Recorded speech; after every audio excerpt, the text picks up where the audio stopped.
If you watched my peptides part 1, then you asked the real questions. Can I use peptides after microneedling? Why does my serum have silicones? Is Syn-Ake better than Matrixyl? How do peptides compare to Tretinoin? And at the end, I'll give you a simple framework to choose the right peptide for your skin. Hi, I'm Dr. Linda Brand, medical doctor and aesthetic clinic owner. I work with mature skin every day.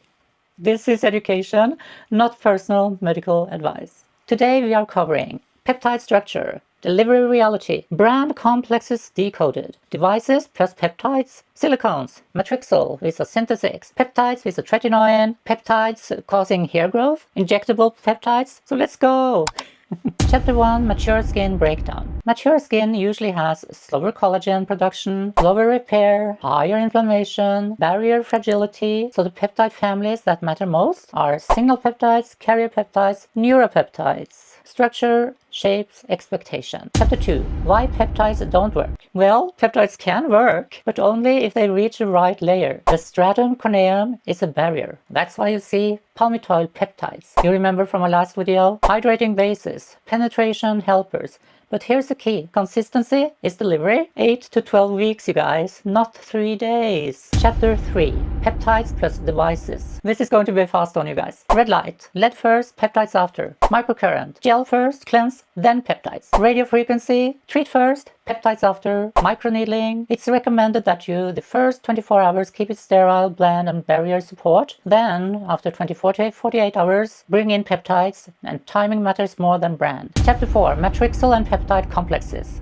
Do branded peptide complexes have advantages? Yes, they can, because they have standardized blends and more formulation consistency. But here's a trap. Peptide complex means nothing, unless you see real ingredient names. Let's start with signal peptides. In this group, you will find Matrixyl 3000, which is the same as palmitoyl tripeptide 1 plus palmitoyl tetrapeptide 7. Matrixyl synthe 6 equals palmitoyl tripeptide 38. And you guys, when brands say Matrixyl, they usually mean the original Matrixyl, which is palmitoyl pentapeptide 4. Or it could actually also mean Matrixyl 3000 or Matrixyl synthe 6, but they are not identical. The original Matrixyl is focused on signaling, Matrixyl 3000 on signaling plus inflammation modulation, and Matrixyl synthe 6 has a broader matrix stimulation. So when you see Matrixyl on the front, turn it around. Look at the actual ingredients list. That's where the truth lives. Next up is neuropeptides. And in this category you have Argireline, which equals acetyl hexapeptide 8. And you have SNAP8, which is acetyl octapeptide 3.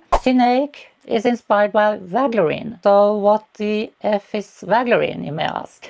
Vaglarine is a peptide originally found in viper venom. It affects nerve to muscle signaling. Skincare does not contain venom. Syn-Ake is synthetic. Topical neuropeptides may soften surface contraction signals, but it's a temporary softening, so a different job than signal peptides. Up next, we have regeneration system. And as an example for this, we have Trihex from Elastin. And Trihex is not one peptide. It's a brand-designed peptide system. It's positioned to clear fragmented collagen, then support rebuilding. However, exact ratios aren't disclosed, but they've published finished product data, so that gives it stronger structural credibility than unnamed peptide blends. And then we have newer supplier actives like Peptilium.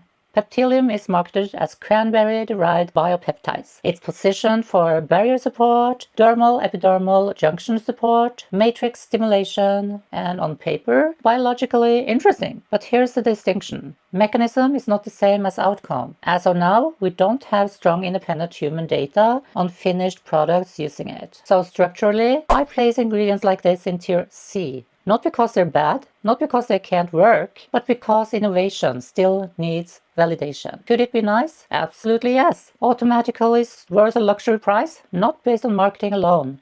That's the difference. Carrier peptides. Carrier peptides rarely have flashy trademark names because the key molecule already has identity. Copper tripeptide 1, GHQ-Cu. Sometimes brands build copper systems around it, so it could be copper peptide plus antioxidants plus soothing ingredients, but it's still the same core molecule. Carrier peptides don't need dramatic branding. Their credibility comes from repair research. Not all peptides do the same thing. So let's have a rapid fire slide. And this is going to be fast, you guys.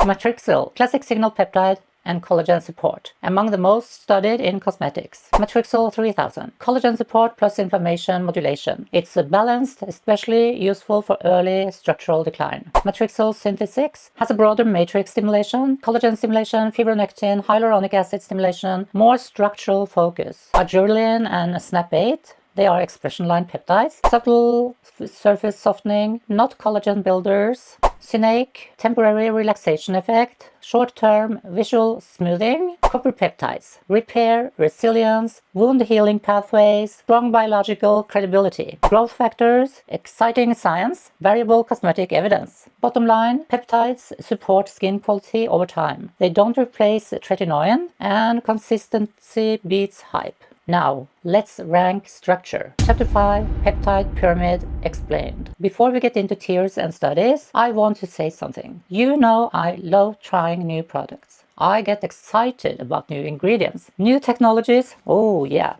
new formulations, innovation is part of what makes skincare interesting. But as a medical doctor, I can't just look at what's trending. I have to look at what's proven. That doesn't mean new ingredients are bad. I try them myself. It just means we need context, because what's important for you depends on your goals, your skin, your tolerance, and your budget. Some people want cutting edge. Some people want strongest evidence, and most people want something in between. My job isn't to tell you what you're allowed to use. My job is to give you background. So when you see a peptide, you can think, okay, I understand where this sits. And that's where this pyramid comes in. This pyramid ranks how peptides are built into the formula. It does not rank brands. It ranks peptide architecture. A tier D product can still be elegant. A tier A product can still be wrong for your skin. So this is about structure, not status. Architecture determines outcome, and as we move down this pyramid, watch how expectations shift. Tier A,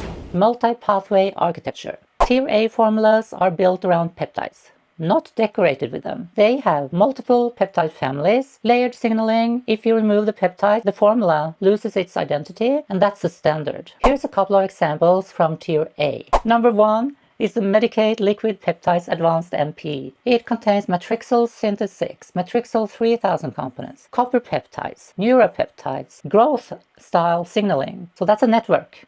Number 2, the ordinary multi-peptide plus copper. It contains the well-known copper tree peptide 1, Matrixyl family, synthe 6, Syn-Ake, layered structure again, different branding, but same architecture. Tier A is layering, not luxury. Peptides are the backbone. Tier B, strategic precision. Tier B formulas are intentionally built. They focus on fewer pathways, but execute them well. Less layering than Tier A, more targeted precision. And here's a couple of examples from Tier B. We have allies of skin, multi-peptides plus GF. This formula combines signal peptides, growth factor style peptides, antioxidants, barrier support ingredients. It's structured around peptides plus regenerative positioning. And number 2 in this group, SkinCeuticals P-Tiox. This one is built primarily around neuro-peptides like acetyl hexapeptide 8 and other expression line targeting peptides. Tier A equals multi-pathway architecture. Tier B equals strong focused signaling, narrower design, still very intentional, still structured, just not as layered. Tier B isn't weaker, it's narrower, and sometimes, you guys, narrow precision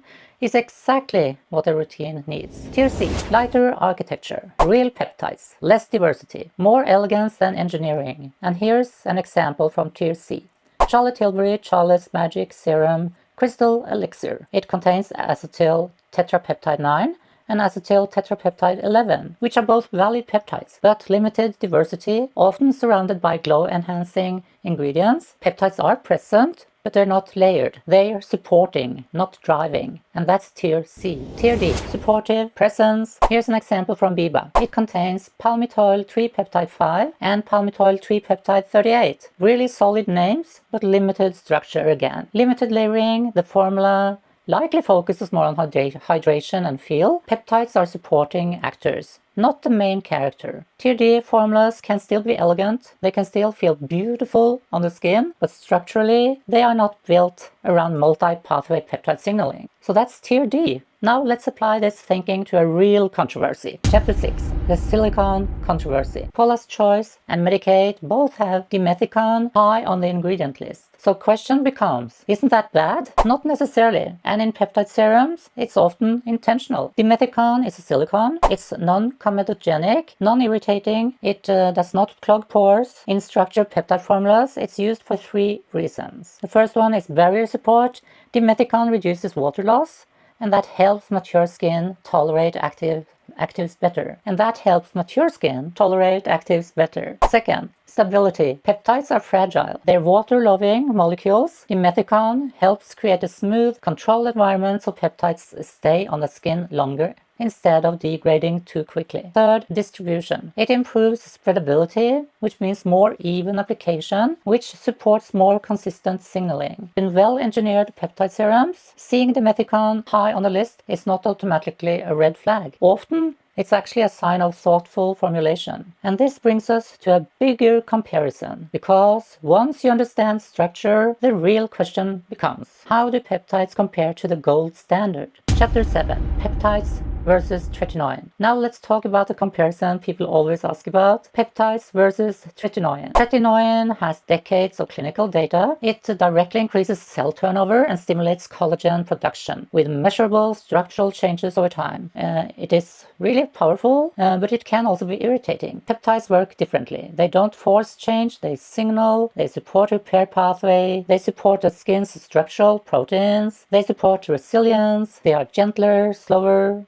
more supportive than corrective. So this is not actually a competition, it's a role difference. Tretinoin drives change, peptides support structure. And in real life, the most strategic approach for mature skin is often layering, not choosing side. Chapter 8. Peptides and facial hair growth. A question I get actually consistently. Do peptides make facial hair grow? Short answer, no.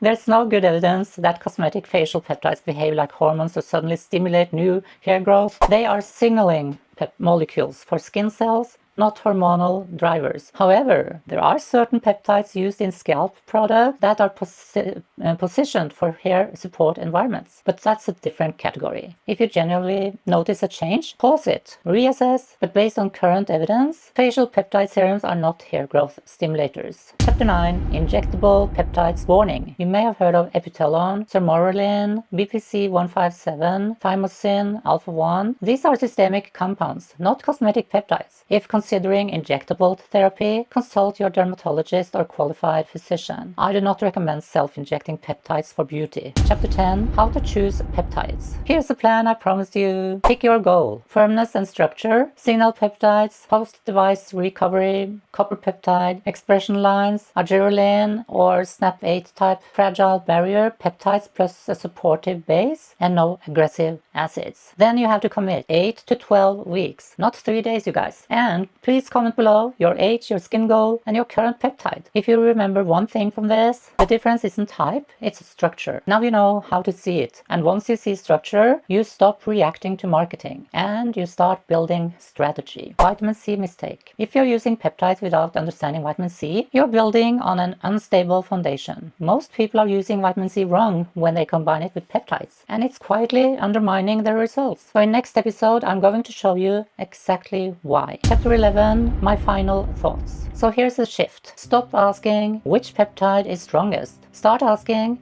is this formula built like a system? Because your skin doesn't respond to marketing language. It responds to structure. Layering beats trends, architecture beats headlines, design beats decoration. Peptides are not magic, but when they're layered correctly inside a well-built formula and used consistently, they can meaningfully improve skin quality over time. The difference isn't type, it's structure. See you in the vitamin C deep dive. See you.